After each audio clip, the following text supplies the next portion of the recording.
उत्तराखंड के देहरादून में स्थित एक खूबसूरत गांव कटा पत्थर।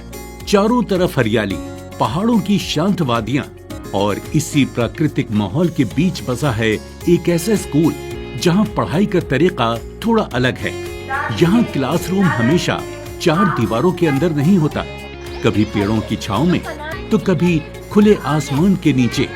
मिलिए शिक्षिका निरंजना से, जो बच्चों को सिर्फ किताबों से नहीं बल्कि प्रकृति से भी सीखना सिखाती हैं। यहाँ खेत, पौधे, कीड़े मकोड़े और मौसम सब पढ़ाई का हिस्सा बन जाते हैं। यानी इस स्कूल में प्रकृति ही बच्चों की सबसे बड़ी किताब है। इसी सोच को आगे बढ़ा रही है सुराह नाम की पहल, जिसका मतलब है एक सार्थक रास्ता। यहाँ पढ़ाई क्लासरूम में भी होती है, किताबों, चर्चा और सवालों के साथ। लेकिन इस स्कूल की खास बात यह है कि सीखना इन दीवारों के बाहर भी जारी रहता है।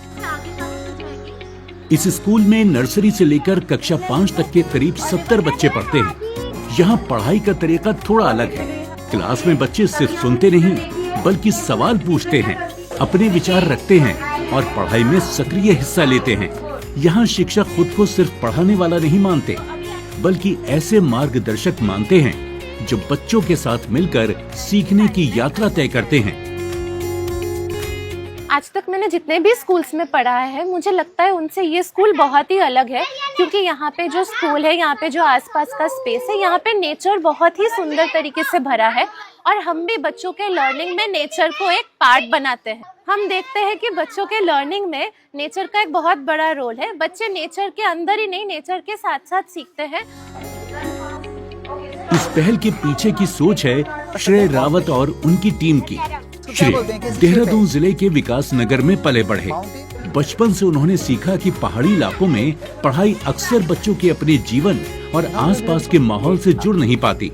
यही बात धीरे धीरे उनके मन में एक नए तरह के स्कूल का विचार लेकर आई। साल 2023 में उन्होंने शहर की तेज रफ्तार जिंदगी से दूरी बनाई और पहाड़ों में एक ऐसा शिक्षण केंद्र बनाने की शुरुआत की जहां पढ़ाई को अनुभव और जिज्ञासा से जोड़ा जा सके। हम अलग अलग शहरों में, अलग अलग राज्यों में काम कर रहे थे एजुकेशन में। लास्टली मैं एक स्टेट लेवल में एजुकेशन डिपार्टमेंट के साथ काम कर रहा था और 10 लाख बच्चों के लिए इम्पैक्ट कर रहा था।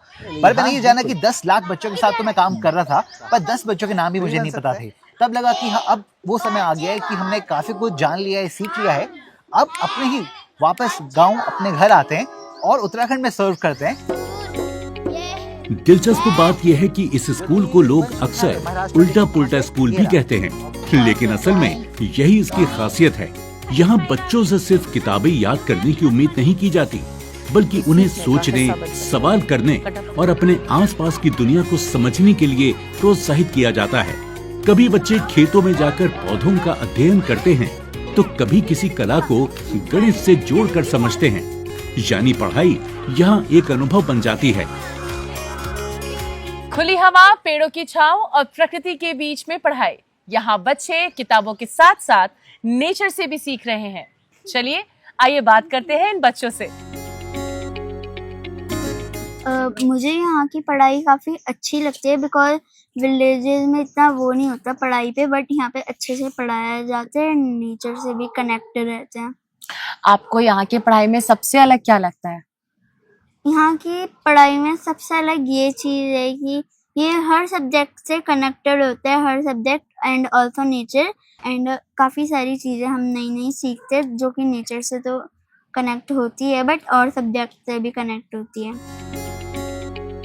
कटा पत्थर का ये छोटा सा स्कूल भारत में शिक्षा के एक नए नजरिए की झलक देता है, जहाँ पढ़ाई सिर्फ किताबों तक सीमित नहीं रहती बल्कि बच्चों को उनकी आसपास की दुनिया से जोड़ती है। ऐसी पहलें दिखाती हैं कि अगर सीखने का तरीका बदल जाए तो शिक्षा सिर्फ जानकारी देने का माध्यम नहीं रहती, बल्कि नई पीढ़ी में जिज्ञासा, रचनात्मकता और आत्मविश्वास जगाने की ताकत बन जाती है। और शायद यही सोच भविष्य के भारत की असली ताकत बनने वाली है।